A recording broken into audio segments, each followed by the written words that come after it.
Les champs de l'onglet général doivent être soigneusement remplis. Si les données obligatoires ne sont pas complétées, le verre ne sera pas correctement décrit dans les catalogues exportés. Pour rappel, la clé d'unicité d'un produit est déterminée par 3 codes. Le premier est le code fabricant, présent dans le cadre identification du verre. Le second est le code distributeur, également présent dans le cadre identification du verre. Enfin, le dernier est le code fabricant, présent, lui, dans le cadre code du verre. Il est équivalent au code produit. Dans les catalogues, un libellé de verre doit être unique, sauf dans le cas où les codes fabricants et ou distributeurs sont différents. Identification du verre. Cette partie permet d'attribuer un fabricant, un distributeur et un nom au verre. Attribuer un fabricant et un distributeur peut s'effectuer dans 2 cas. Le premier est lorsque le catalogue ne contient pas de produits, qui les crée from scratch, c'est-à-dire que les fabricants et distributeurs n'existent pas. Il vous faudra donc les créer. Pour ce faire, nous avons 2 documentations à votre disposition concernant la première, les paramètres onglets fabricants et distributeurs pour la création, et la seconde concernant le paramétrage catalogue EDI pour savoir comment remplacer les fabricants et ou distributeurs dans les catalogues lors de l'export. Le second cas est si le catalogue a été importé, alors les codes renseignés dans le catalogue seront indiqués dans chaque produit.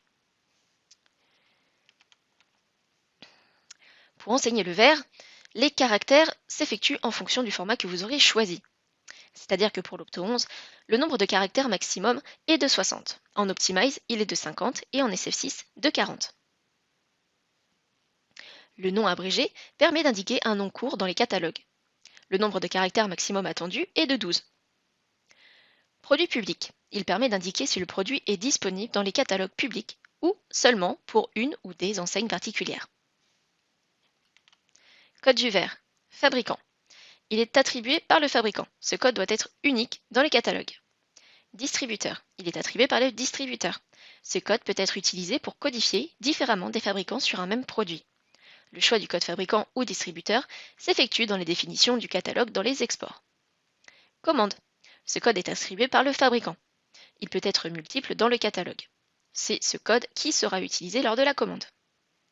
Code interne. Il s'agit d'un code propre à iWiCatalog. Il peut être utilisé pour des besoins spécifiques. Caractéristiques principales. Elles permettent d'indiquer dans les catalogues le type de verre ainsi que son indice. Type de verre. Il correspond à la catégorie ophtalmique du verre. Type de produit pour remboursement. Il est uniquement utilisé pour le marché français. Cette donnée permet de déterminer le code LPP correspondant au verre pour une puissance et une classe déterminée. La valeur de la donnée doit correspondre à la déclaration du fournisseur à la CNAM. Voici les correspondances avec le type de verre. Neutre correspond à afocal. Unifocal correspond à unifocal. Progressif correspond à progressif. Et multifocal correspond quant à lui à mi-distance, bifocal et trifocal. Géométrie.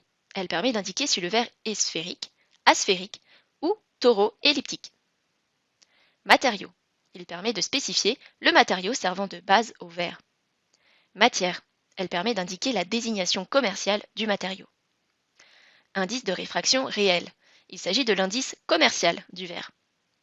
Indice de réfraction référence. Il s'agit de l'indice connu des opticiens, souvent repris dans les libellés des verres. Enseigne. Elle permet d'attribuer le verre à des enseignes, groupe d'opticiens.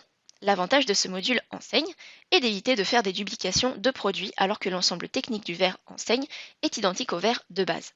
Le seul cas particulier pour lequel il faudra créer un nouveau produit est lorsque les grilles de fabrication diffèrent entre le produit de base et le produit enseigne. Dans ce cas, par exemple, le verre ne sera pas produit public. Le but des enseignes, dans iWiCatalog, est de pouvoir modifier les données suivantes, sans avoir à dupliquer des verres, c'est-à-dire les différents codes du verre, les différents noms du verre, le code action, les dates de validité, les caractéristiques essentielles, uniquement pour le marché français, le tarif du verre ainsi que sa politique de prix, et ses associations, ajouts, suppressions, notions d'obligatoire inclus et cachés. Pour plus d'informations sur la gestion des enseignes, nous vous invitons à consulter notre documentation Gestion des enseignes. Pour ajouter une enseigne sur le verre, nous vous conseillons également de consulter cette documentation. Vous pouvez vous rendre sur le lien Paramètres catalogue EDI afin de voir comment gérer les enseignes dans les exports. Famille. Les familles servent de filtre. Pour ceux utilisant les familles sur les designs et les matériaux, la colonne Origine permet de visualiser l'ensemble des familles attribuées au verre et de savoir si la création du lien vient du matériau, du design ou du verre. Elles peuvent être utilisées dans eWe Catalog dans le but de retrouver facilement un ensemble de produits, mais aussi dans les catalogues exportés afin d'exclure ou d'inclure des produits appartenant à une famille. Vous pouvez vous rendre sur le lien Paramétrage catalogue EDI afin de voir comment gérer les familles dans les exports. Pour ajouter une famille sur le verre, il suffit de cliquer sur la liste des familles disponibles, puis de cliquer sur le bouton bleu Ajouter afin de la faire apparaître dans le tableau. Seules les familles visibles dans le tableau sont disponibles sur le verre.